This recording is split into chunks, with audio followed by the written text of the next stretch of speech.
In this video, I'm going to tell you why I think Rolex will continue to withhold watches during this pandemic and even after. And I'm going to look at what BMW and Mercedes has done in the market in the past and are currently doing to try and explain my point. So the first reason is quite obvious.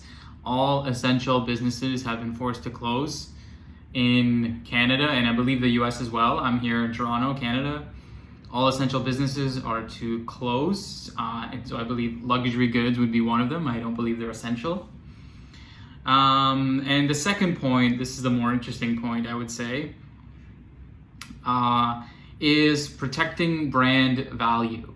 So if you're one of those people that has money left over after and during this recession or depression, if you will, I still don't think Rolex will sell you a watch simply because it's bad for their brand.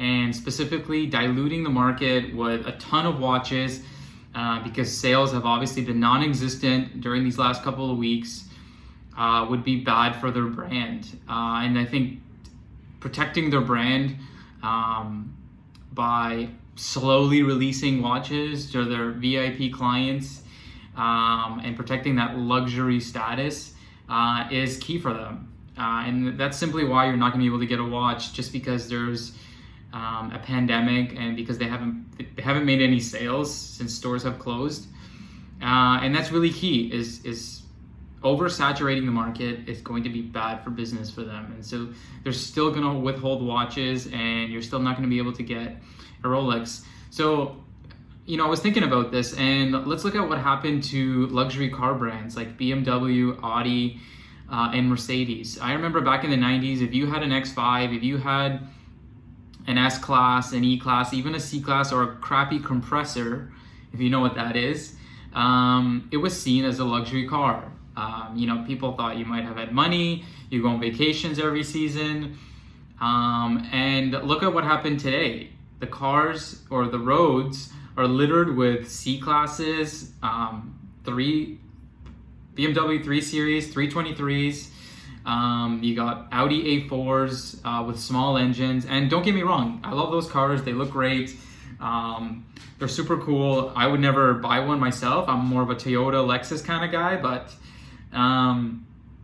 look at the roads today. They're just, it doesn't even mean anything to have a Mercedes or a BMW like it did in the 90s. Mercedes is selling so many different low-grade vehicles like CLAs and A-Classes and GLCs, and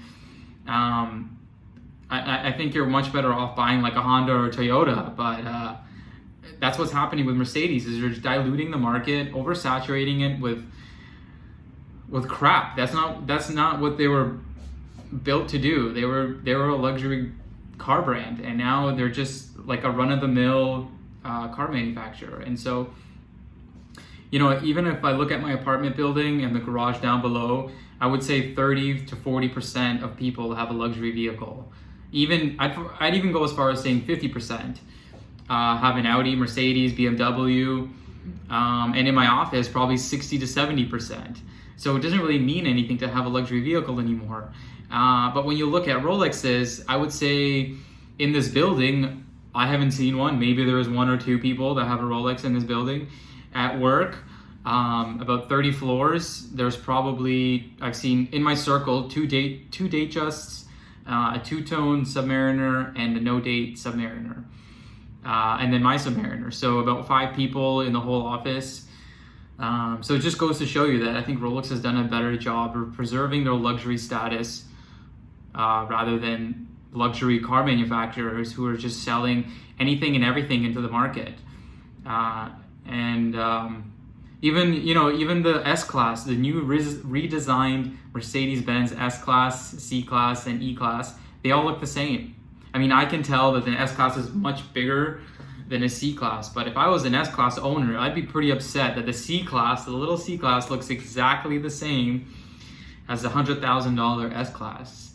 And so I commend Rolex for protecting their brand value. I know nobody likes it, everybody wants a watch. But we just wanted more because we can't have it. So that's why I don't think you'll be able to get a Rolex during this crazy, unprecedented time we're living in. And it's going to continue to be that way if Rolex wants to preserve the luxury status and be considered a heavyweight. So yeah, you just don't want to saturate your own market.